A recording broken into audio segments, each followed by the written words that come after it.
everybody. My name is Greg Taylor. I'm a senior soil scientist for special projects with USDA Natural Resources Conservation Service. What all that means is I typically work on two projects that are labeled special. They're unique. They're unique to the Soil and Plant Science Division of the NRCS. And one is Urban Soil Survey, and the other is Coastal Zone Soil Survey. And Coastal Zone Soil Survey is the one I want to emphasize today.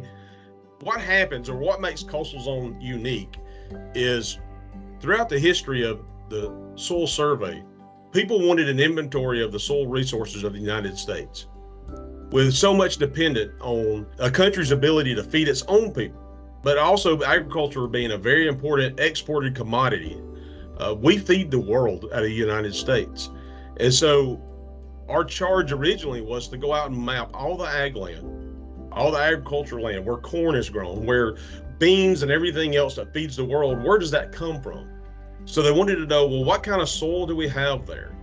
How long will it last? How long can we continue to feed the world, to feed this country? How much land does it take to feed the people? That was our foundation until recently. For well over 100 years, we focused on truly what you would consider agricultural land, land that is on dry ground. However, somewhere along that time, people began to ask questions about the soils that were out in bays, places like oysters would grow, places like where certain vegetation grows underwater. And so they began to ask these questions, and we were not able to answer them. And so a process was developed that would allow us to go out and collect soil samples in these areas where traditionally we hadn't gone. So Coastal Zone Soil Survey is a result of those questions. It allows us to go out and give, just like we can tell certain farmers, hey, this is where you want to plant your trees. This is where you want to plant your corn, your cotton. We can do the same thing because it's all based off soils. And so once we get out in these bays and all, we can start telling you, hey, this is where you want to put your oysters. This is where clams will do best at. This is where, if you do certain things with these soils, like expose them, dig them out of the water and expose them to the atmosphere, this is the type of chemistry that can happen and can be actually detrimental to what you're trying to do. So all these things is tied to soils, and that's really what we do, is go out to where traditionally soil science and the USDA hasn't been. And so we work from customized equipment. Coastal Zone is all about our specialized boats, which are designed from the ground up to go out and pull our cores to give us the information that we need. The degree I have is similar to any other soil scientist. You have to have 15 semester hours of soils. Now, you want to have a science degree. It can be environmental science, biology, it could even be chemistry. Mine happens to be plant science, and I have a minor in soil science. Combined, it's called agronomy. So that got my foot in the door. That allowed me to be classified as a soil scientist. Now, what got me into Coastal Zone was just a willingness to try something new. A group of us designed and invented a lot of the stuff that we actually use for this process. Having that degree and then the experience that I have that helps me a lot is just a lot of experience on boats, a lot of experience answering unique questions. We started out, I say we, a lot of my staff, we started out being on a response team when certain questions came up. We were the ones that would put our heads together and try to solve these problems, and it really grew from there. Our days can be crazy. Because again, we're trying to map soils. We're trying to pull soil samples from places that people don't normally think to go. It's underwater. And so, and of course, that requires boats. But there's a lot of things that go into your thought process in a day. Such things as weather, tides, access, not just the weather and the tides in the area where you're putting the boat in the water, but where you're going to be working, and then the trail that's going to get you back home at the end of the day. We have to tow vehicles. We have to tow these boats around a lot. So where we don't just learn to drive a truck, we learn to drive a truck that's towing, in many cases, a very large and long boat behind us. We have to also know the next step of what we're doing. And what that means is, okay, I'm going out and I'm just pulling this sleeve of soil out of a bay, but who's going to use it?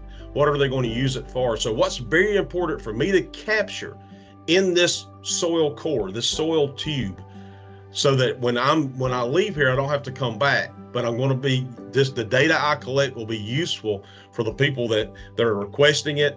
It's a one-shot deal. We don't usually get to go back 3 or 4 times to an area where if I'm out in a cornfield and I make a mistake, it's easy just to go back and redig that hole. Not so much when you're dealing with all the variability of working in a coastal environment.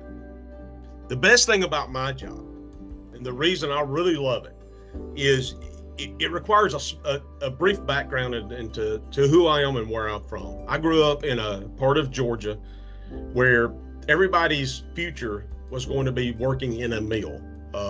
So working inside of a big building and putting, for example, the same 10 screws in the back of a stove every day over and over and over, honestly horrified me.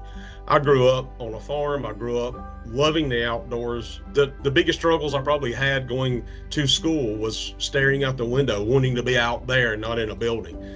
So that was the foundation as to why I do what I do.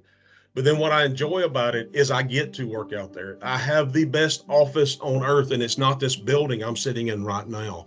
It's the outdoors. That's where I spend as much of my time as I possibly can. But then also, the other thing I love is we cover, for special projects, there's not a lot of us, so we tend to cover large areas. In fact, we cover the entire United States.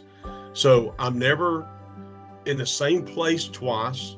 And honestly, I don't do the same thing over and over. It's not this repetitive nature, as I said earlier.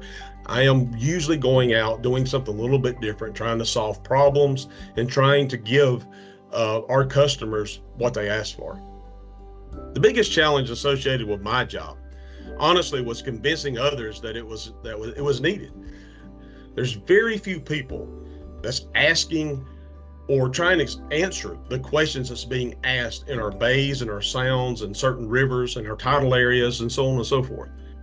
What makes the NRCS such a great place to work is the people we work with. It's a unique job. It's a good job. When you get older and you're thinking about jobs, some of the things you're always going to think about is, well, what kind of money do I make? But there's other important things too. As you get older, you want benefits. You want to be able to have leave, to have certain rewards for your work. And so we get great benefits. It's not a job, it's a career. And for this career, the most rewarding part of all that is really the people I work with. I show up every day excited to do my job, and I show up to work with a team, another group of folks that are the same way. We're all excited. No one hates their job. The morale is high, and it's just a fun place to work because everybody else is excited to be there and be involved in what we're doing.